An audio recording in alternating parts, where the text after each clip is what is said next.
Yo, what's good YouTube? Antayami back with another video, and today again we're doing another deck profile. Hopefully this will be the last deck profile I'll be doing of this deck, because I'm actually low-key kind of sick and tired of doing deck profiles of this deck. But it's good, it's cool, I like it. I did a really good job at locals, potential undefeated player, really freaking good deck. It's just a fun deck. Very, very, very fun. I wouldn't say it's like meta by any means, but it can compete with the meta again. So the build I went with the tournament is not the build that I was gonna potentially show off today. I think this one's gonna be similar to the last build, but just a little bit of revision, things of that nature. So without further ado, I'll explain more in the deck profile. I didn't play with the Magician Soul package at the tournament because I thought last second it was not really needed. And I'll kind of explain why once we get to the deck profile, but let's hop into the deck profile and show you guys the list. All right, boys, let's go ahead and hop into this. Hopefully you guys can see this really well. I'm gonna try to speed through the deck profile because you guys probably seen this multiple times at this point already. If you guys have not, go back and watch my other deck profile videos, and it's really, really, really, really good. So anyway, let's see something real quick. Okay, cool. So let me just go ahead and hop into it. For the monsters, we played 3 Sky Striker Ray, we played the 1 Rose, 1 Golden Lord, the 1 Griffin, triple Temple, and then for the bricks, we played the 1 Dasher, 1 Celestial, pretty standard for the monster lineup. For spells, we played the triple Widow Anchor because it's literally one of the best Sky Striker cards. 1 Hornet Drones, that's not a Sky Striker card. 1 Short Cannon, 1 Engage, and that wraps it up for the Sky Striker cards. Yes, you guys don't see Afterburners. I decided to take it out because this is a going first deck, and it's just hands where you open up Afterburners and it does absolutely nothing. And 9 times out of 10, whenever you're searching for Sky Striker cards, you're searching for Widow Anchor, and Widow Anchor easily just breaks boards just as well as Afterburners, so you don't really need it. Continuing with the spell cards, we have the triple rights because it's literally one of the best starters in the deck.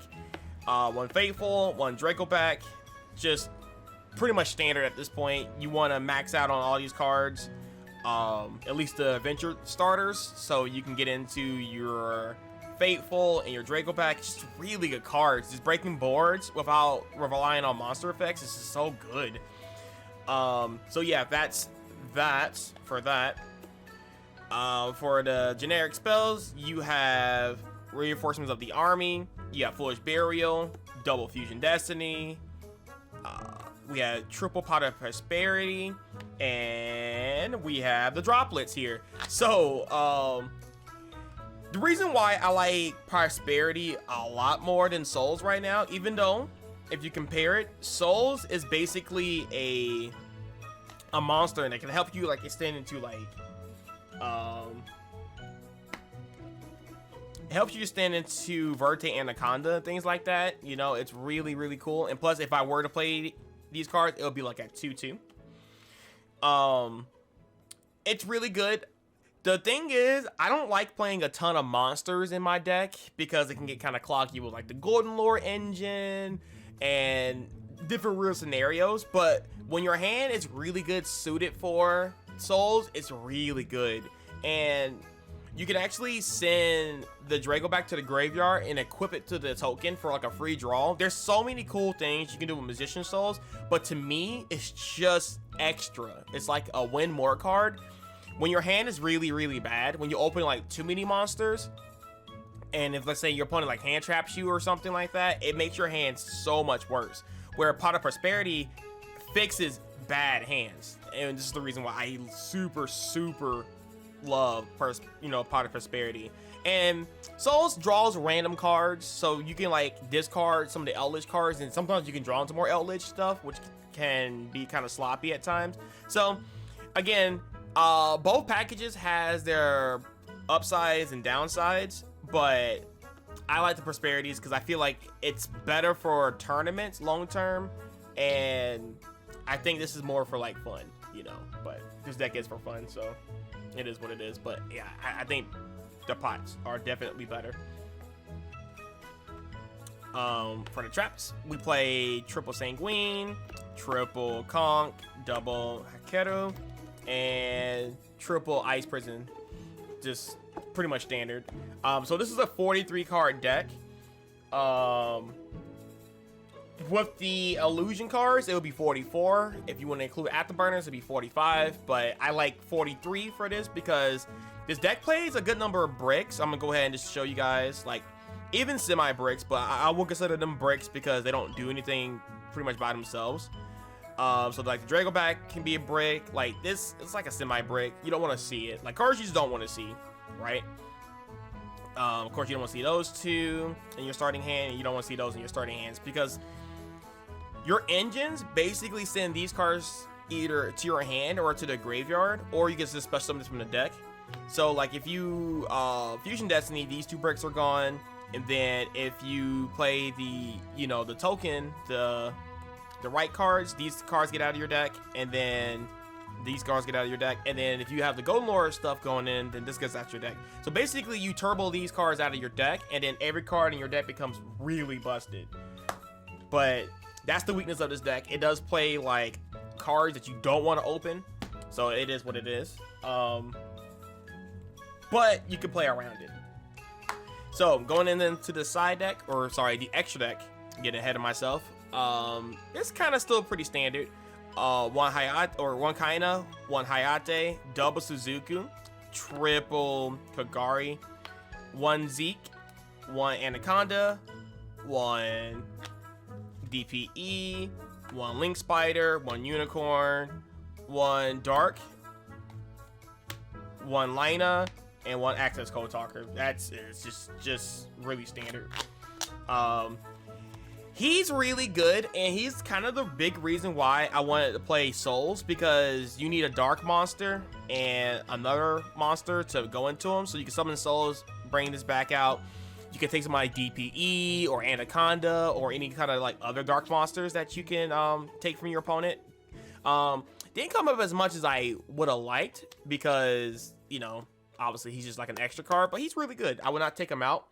And again, if these two cards get destroyed by your opponent's card effects or by battle, you can search striker cards. You can search the Ray and the Rose, so it's just really strong. And now I'm gonna go ahead and reveal my side deck, which I've been it's not really much of a big secret or anything, but I haven't showed off my side deck for this build yet. So, and it came in really good hand, like it came in clutch, so good. So it's a little backwards, but triple Solemn Judgments for going first. I took out the Scythe package, by the way. Triple Evenly Matched. I just think this card is really good in this format currently right now, especially with people playing like token cards. So you out the Griffin, and you can just drop Evenly Matched, and they have to banish everything except for the token. And what's really cool is, since with the Evenly Match, if they have like a negate on board, like the Griffin or something like that, I mean, you play cards like Droplets, and you play cards like Widow Anchor. So if you happen to see one of these 6 cards with Evenly Match, you pretty much break the board. Like, you just pretty much got the board. So that's a thing. And basically for the hand traps, I play triple Lancia, triple Token Collector, and triple Nibiru. And the only reason why I'm keeping Nibiru in this deck, it comes up a lot, because especially like locals and stuff, you're not going to go against meta all the time. You go against like heroes or like Modoches or, you know, like whatever. So Nibiru keeps like those kind of decks in check, you know. And then you got the Token Collector for some decks that like to play a ton of tokens, like Prank Kids. Only because they do play like the Brave Engine and stuff, but also the fact that they're I forget what it's called, the one that like shuffles like 3 back into the deck and draw 1. I think it's like Prank Kids Place is the fill spell, but the one that summons this card, Prank Kids card, to summon a token, that also comes up as well. And of course, versus Sword Souls is like literally free. Especially, it also stops the Auroradon combo, so if your opponent goes for the Auroradon, this also can stop that too. It's just really good. I love Token Collector. It's really, really, really good. And of course, Lancia, because Lancia is like really nuts this format right now, so because Phantom Knight's pretty much like, I guess, the best deck at the moment, so it's really good for just making them skip their turn in a way. So, alright guys, well that's the deck profile. I hope you guys really enjoyed it. I'll probably move on to other decks as well. I might bring back Spellbook Dogmatica at some point, and I might be messing around with, what's that deck called? Orcus Mech Knights, because I don't know, I just want to see what I can do with that deck to see if I can increase it to make it a little bit better for this format and just play from there. I actually might also build some other decks too, and I might actually just make some more meta decks as well. So I actually might try out like a Phantom Knight, you know, Cyflock deck or something. I don't know. But anyway, guys, thank you guys for watching. You guys are all amazing. But yes, thank you guys for watching. You guys are all amazing. If you guys have any comments or any questions or anything like that, just leave it down below and I'll respond with the best of my abilities. And yeah, with that said, guys, have a great rest of your day and stay awesome. Peace.